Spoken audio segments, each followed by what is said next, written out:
Is that not a Hillary Clinton basket of deplorables as you're trying to win over male voters? What are we doing here? What do you think of that? Jesse, you are the latest in a string of anchors who have asked me to say, what are these people hearing? Are they going to be wilting violets because somebody said some of his supporters are this or that? I don't think that goes over anywhere at all. And first of all, Joe Biden is not running for president. He is the president. He is on his way out. Harris is. And I think in the last 5 days, this election has solidified as a referendum on Donald Trump. And Donald Trump did not help himself with his racist rally at MSG over the weekend. But how are you comparing that? So in other words, Chris, I'm going to allow Mehek to jump in this. My question is, just ignore what Biden says. It's fine. But when it's comments that are made at this rally, we have to take those more seriously. I think they're both pretty bad, pretty disgusting. He's not on the ballot.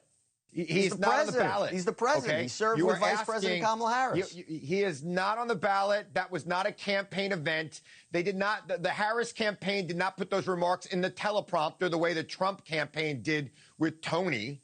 Okay, so they knew what they were getting when they hired a roast comic who has racist humor to come and open up the crowd for them. They knew what they were getting, and they own every single word of it. And there's a reason why he's backtracking. There's a reason why he had that event today. There's a reason why Marco Rubio's there today. Let me go to Mehek on this. So, Mehek, good to see you. So Donald Trump, in an interview with ABC's Rachel Scott, he says regarding Tony Hinchcliffe, I don't know him. Someone put him up there. I don't know who he is. Look, he needs to win back Latino voters. They are the second largest, Puerto Rican voters, I should say, the second largest Latino group in the United States. How is he doing with that? I mean, when you think about that issue for him versus Kamala Harris trying to win over male voters, what do you see as the bigger issue?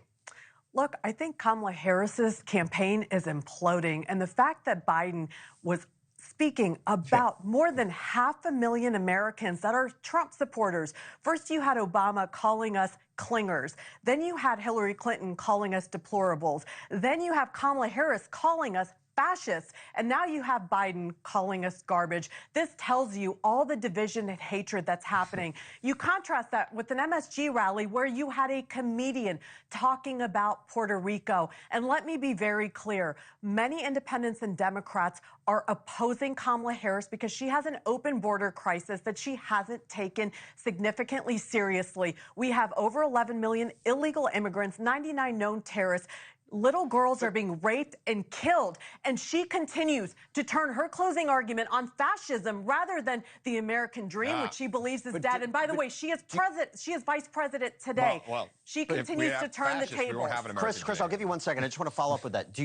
I hear you, but don't you think he has an issue with respect to Latino voters? I mean, particularly after last weekend. Mehek, I'll give you an opportunity to respond to that. And how does he win them back?